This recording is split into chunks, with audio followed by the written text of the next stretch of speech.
Assalamualaikum, selamat datang di channel Raja Weton, channelnya segala prediksi. Mohon dukungan kepada semua teman-teman untuk memberikan like dan komentar yang membangun. Terima kasih dan selamat menonton. Kali ini kita akan membahas kabar mengejutkan tentang negara tetangga kita Vietnam dan Malaysia yang protes keras karena hanya Indonesia dan Thailand negara ASEAN yang diundang untuk mengikuti turnamen Global Unity Cup 2026 bentukan Rusia dan China. Simak penjelasan lengkapnya dan mari berdiskusi di kolom komentar. Ada piala baru, malah jadi polemik baru. Seharusnya kan buat menyatukan, tapi ini malah bikin panas suasana di sepak bola Asia Tenggara. Penasaran ada apa? Yuk kita bongkar bareng-bareng. Jadi pertanyaan besarnya simpel banget nih. Apakah sebuah turnamen yang niat awalnya baik buat mempersatukan, justru jadi sumber perpecahan? Ini yang bakal kita cari tahu jawabannya. Oke, kita mulai dari awal ya. Jadi, biang keladi dari semua keributan ini tuh apa sih? Jawabannya, satu turnamen sepak bola internasional yang baru banget diumumin. Namanya keren, Global Unity Cup. Nah, yang bikin acara ini tuh Rusia dan Tiongkok. Tujuannya sebenarnya bagus, yaitu bikin kompetisi alternatif, semacam panggung pemanasan gitulah buat negara-negara berkembang sebelum Piala Dunia 2026. Nah, di sini nih masalahnya mulai kelihatan. Penyelenggaranya kan Rusia dan China. Tapi dari sekian banyak negara di Asia Tenggara, coba tebak siapa yang diundang? Cuma Indonesia dan Thailand. Jelas aja keputusan ini langsung bikin dua negara tetangga kita, Vietnam dan Malaysia, panas dan melayangkan protes keras. Oke, sekarang kita coba pahami sisi Vietnam dan Malaysia. Kenapa sih mereka sampai protes? Apa yang bikin mereka merasa dicuekin atau ya diabaikan? Kalau dari sisi Vietnam, mereka ngerasa ini nggak adil banget. Mereka bilang, "Hey, lihat dong perkembangan kami beberapa tahun terakhir. Timnas mereka kan lagi bagus-bagusnya. Gak cuma di level Asia Tenggara, tapi udah mulai diperhitungkan di Asia. Jadi wajar kalau mereka merasa, kok kita nggak diajak? Kita juga pantas dong."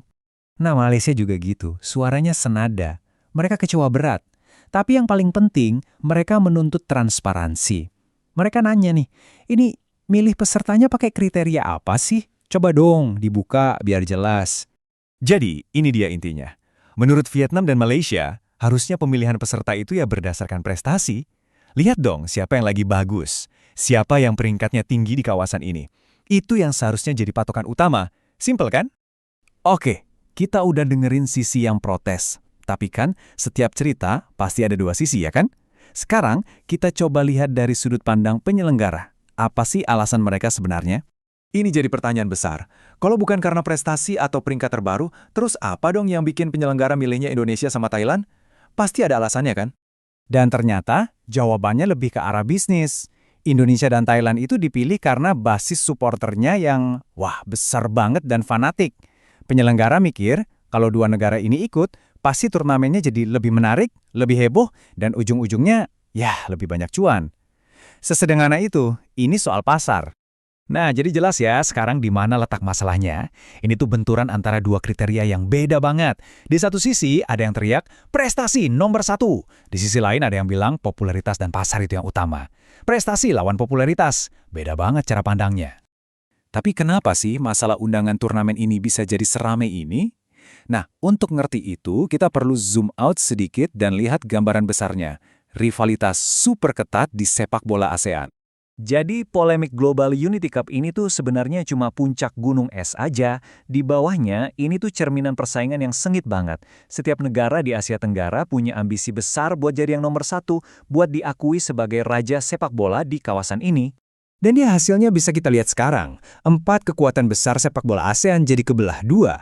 Ada kubu yang diundang dan ada kubu yang protes. Ini nunjukin banget betapa panasnya persaingan di antara mereka. Karena udah ada protes dan jadi sorotan publik, sekarang bola panasnya ada di tangan penyelenggara. Semua mata tertuju ke mereka.